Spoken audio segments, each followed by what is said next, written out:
have to come up with an architecture, but you don't know exactly where to start. Or maybe you're working on an architecture, but you don't know if you're covering the right design aspects or you're addressing the right stakeholder concerns. Then this course might be something for you. I'm talking about the course Good Software Architecture, organized by the High Tech Institute, and I'm your teacher, Robert Dekkers. This presentation is a follow-up on the short introduction which is also available. Before I give you an overview, I want to give you the first insight in the first time that I had to work as an architect. I was setting up an architecture for the control software of a copier. And what I got is, as an input starting point, is a document describing how all the hardware parts in the copier work. And what you see in a copier is there are four main parts. The first of them is the original handler. The original handler is taking care of the originals that go along the glass plate. It counts the originals when you want to make a copy. The second part is the scan handler. The scan handler scans the image of the original and puts it into memory. And the print handler then is the third one, which puts the image onto the paper together with maybe some adjustments regarding light or dark, or maybe the size, things like that. And then the fourth part is called the finishing handler, which puts holes in the papers, maybe puts a staple in them and sorts the copies. So I made a nice object-oriented design consisting of those four main classes which communicated with each other about the copy job at hand.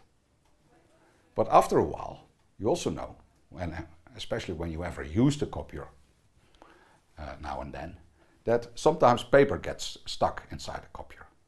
And you have to detect that with software.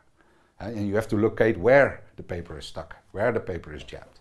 You have to hold processing, give the user instructions like open the door, remove the paper, close the door again, things like that. And then resume processing and preferably finish the job as it was specified in the user interface, finish the copy job. So this is all about error handling. Actually, the whole thing was not a copier, it was an error handler. And I say this because at the end, the actual code size, 85% of the code was about error handling. And only 50% was about copying and the user interface. So I'll get some suspicion that my object-oriented design was not as good as I thought I was in the beginning. Also, after a while, then you have to test your software. So in order to test your software, you have to build a test environment, because you cannot simply test all the possible use cases, all the possible test cases on the real thing. That would take too much time. So you mimic the hardware in a test environment, with a software test environment. Today this would be called a digital twin, then we just called it a test environment. And what was the case? Actually, the code size, a similar situation, the code size, the code size of the test environment was equal to the code size of the copier software. Well, this meant that in my design, my original design covered only 7.5% of the coding effort. I thought this is not a good thing. I would expect that taking care of copying, which I designed, appeared to be only 7.5% of the code. I should have designed something else. I should have designed reliability. I should have designed error handling. That's what I should have designed. So this is also a major lesson that I learned. For architecting, you have to design for the dominant aspect. Of course, then you have to learn what is the dominant aspect. Okay, this brings us to the role of architecting in the process. This is a very important slide of the course. What is the role of architecture in the development process? So it's to provide a solution direction for the most important properties that are the most difficult to realize. So what does that mean, provide a solution direction? Well, it means main structure. Yeah? Think of functions, think of components, classes, all kinds of software elements, the main structure, but also in the approach. And maybe you have a separate expertise on security, which you need to tackle separately from other aspects. So maybe you make a design for your security, so the main structure. but also architectural principles, guidelines, maybe a reference architecture. So that's the solution direction. The most important properties are often the things that have to deal with the business goals. So in case of the copier, which was make a reliable copier. So the things that are unique. Also, it's about balance. Everyone always wants everything for free and they want it yesterday. In practice, this is not possible. And as an architect, you have to make sure that there is a balance between all the required qualities of the system. The other part is the most difficult things to realize. So what does it mean? That's mostly the things that are not standard, or the thing that went wrong last time and you want to prevent that happens again, that the same mistake is made. And this in practice often means things that are multi-department, multi-system, multi-discipline. Those are the things that are the most difficult to realize. This is the most important slide, I would say, of the course. It helps you, you can use this to check. Am I working on a solution direction for the most important properties that are the most difficult to realize? You can always ask yourself this as an architect. In the beginning of the course, we will look at the main architecting concepts, because the architect will use these concepts to analyze, to define, to communicate and reason about the architecture. So we will look at the theory of the concepts, what they mean, and we'll do exercises with them and discuss the results about these concepts. These concepts are not invented by me, they are derived from a standard, which will actually also be taught in the course. And I'm using an extended subset of this standard, which is the IEEE 42010 standard for architectural descriptions. It's the most common standard for this purpose. An important thing in the course is always the architecture and the system scope. So as an architect, you need to be aware of the system scope. And we do this along 3 dimensions. Let's say you're working on a car. I'm just giving an example. And you might think of, the first is the application dimension. So how is your car used? In this case, we look at how is the back seat of the car used. And this can be in many different ways. You can use the back seat of your car in many different ways. So these are just some example usages. And you as an architect need to be aware how this system is used. The second dimension is the technical dimension, in which you think about the parts that you can use in order to build your system. And for Volkswagen, this has a different warehouse of parts, standard parts, than BMW. And you need to be aware of those, because those are the things that you can use to make up your technical design. The third dimension is the realization dimension. In the realization dimension, you will look, among other things, to the life of your system, the life cycle, which starts with an ID and ends with the end of life. So, but we also look at what other projects are there in your organization that you have to think of as an architect. So this is the system scope.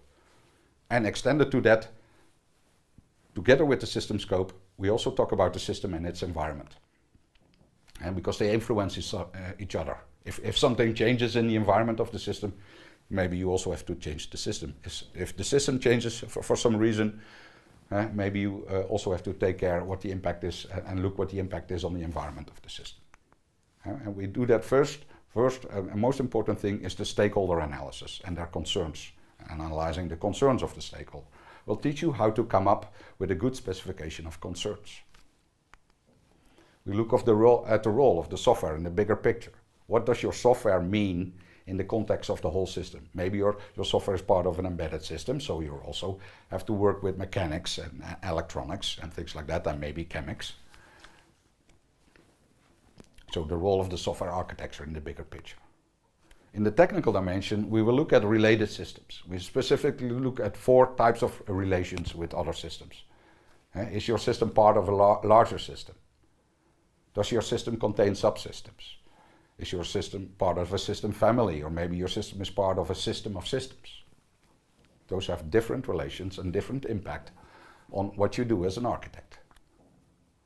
And in the realization dimension, we look at different kind of activities, different kind of aspects that take care of the realization of the system. So buy, make, outsource, Maybe you're going to train people, hire people, maybe you're following a platform approach, or maybe you do agile or waterfall or a combination of those. So that's environment analysis. In the short introduction, I already gave you a bit of the theory on good architecture, but in the course we will also make it practical. We make it practical via a checklist. So that means that the 3 C's, correctness, consistency and communication of good architecture, are worked out in more detail so that you can use them in practice. This is the theory of good architecture made practical. Although the course is already is meant for people with a technical background in software engineering, there are many different ways to look at your software with central concepts. Think of functions, components, maybe classes or object-oriented design. You do it in responsibilities. Maybe your architecture is not targeting in one specific system and consists of mainly of main guidelines how to create systems. So those are different possibilities. And what I see nowadays often is that people think in components from the beginning. Well, this is not always the most handy, easiest way to do that, or the most suitable way to look at your design. So we'll look at the different types of elements that you can use and how to use design patterns for that. Another part is architecture decisions, or bigger scene, the architecting process. This is providing a solution direction for the most important properties that are the most difficult to realize. That's the role of the architect. But then the question comes, so how to ensure you have sufficient decisions about the right things such that stakeholders can validate and use them. And we'll look at different aspects regarding the architecting process or the development process. Do we iterative or waterfall? Do we automate maybe things or do them manual? Automate, think of model-driven development, code generation, things like that. What does it mean when you decide to reuse, make or buy something? That expects different things from the architecture, and maybe especially different things how the architecture is documented. Maybe you're going to train people, hire or outsource people. And another thing is, do we do a functionality first and design something and release the first functionality, or we're going to develop the platform first? So those are aspects you will look into. So, given this question, so how to ensure you have sufficient decisions, there are different methods to get answers. The first one is, which is used in many organizations, you use a standard fixed architecture framework and you fill it in. You fill it based on a standard such as IEEE 42010 or maybe BAPO Kafka, which is taught in the system architecting course of the High Tech Institute. There are different architecting frameworks available. And it's often guided by a document template. And then the architecting is part of the standardized development process in the organization. The other part is, no, do not think ahead too much. Let your software creation be driven by external priorities set by stakeholders or by representatives. Typically in Scrum, you use the product owner to represent the stakeholders, which will set the priorities for each sprint. So you iterate over fixed time slots to deal with evolved insights. And basically your architecture is shaped and formed by the experience and knowledge of your developers in the development team. The third one is, which I will teach more, it's an architecture-centric approach, where you start with the stakeholders and their concerns. So you select and prioritize stakeholder concerns, and then one by one, you address them in your design and your development approach. So, and then you iterate. And when do you stop? Well, you basically stop until your major concerns are addressed. And when you stop, when you have provided a solution direction for the most important properties that are the most difficult to realize. Another element in the course is family architectures. It's where you design the architecture for a family of systems. I will look on how to identify families and how to look at their properties, especially look at commonality and variability. So things they have in common and things they are different in. So think, for example, of the software applications in the Microsoft Office package. They have commonalities, for example, regarding the file menu, but they also have differences, especially the functionality of Excel and PowerPoint are different, for example. So we'll look at how to make reusable system elements, and how to make components that you can use everywhere. For example, a common database,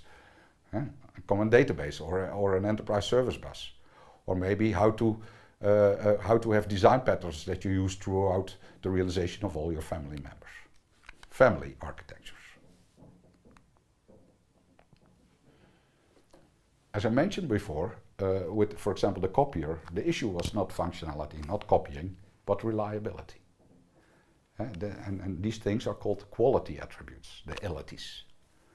And sometimes it seems like they're just dropping out of the sky, these quality attributes, but actually, as we will see, is they are derived from something. They are basically derived from an activity that some stakeholder performs with the system.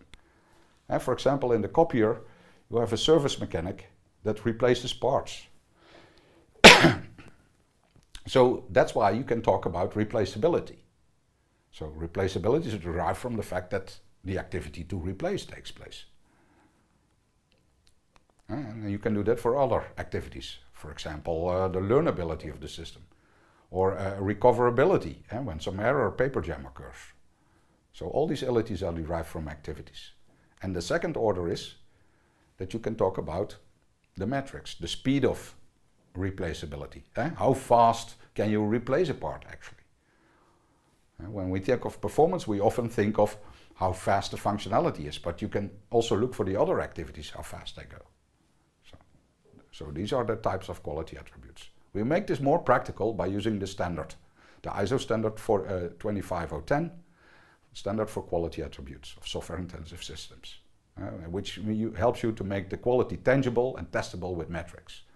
And the other thing we use is quality attribute scenarios, which is derived from the book Software Architecture and Practice, where you look at, you make scenarios like use cases, but then for quality attributes, which start at the stimulus and then end at how the system responds to that.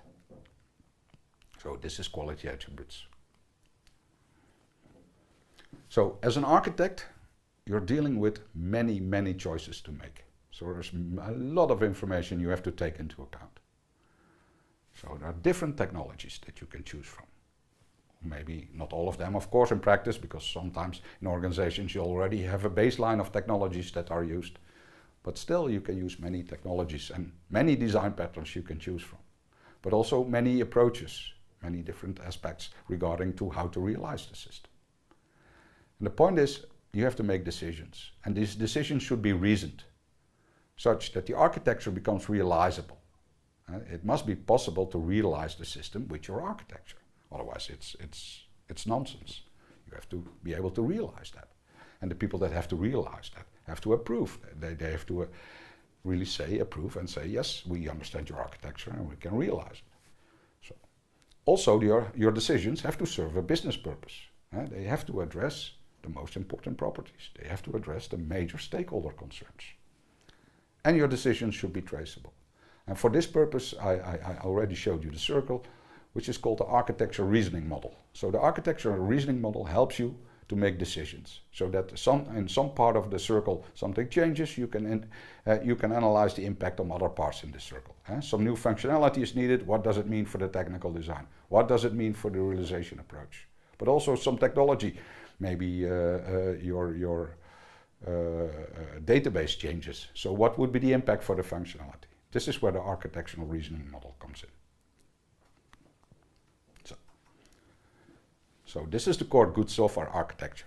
And this whole focus good software architecture has three major purposes. First of all, good software architecture helps you to control your software, control your architecture activities. It helps you to make choices with things to undertake and which things, well, maybe we can do less of this in this situation. It also helps you to assess the architecture. To look at the architecture, there's a practical checklist which helps you to look at the architecture and decide, well, maybe I should spend more time here as an architect instead of there, and the next time we're going to improve something there. So assess the architecture. And of course the bottom line of a good architecture is to realize a good system, because that's the end, that's the actual goal, of course.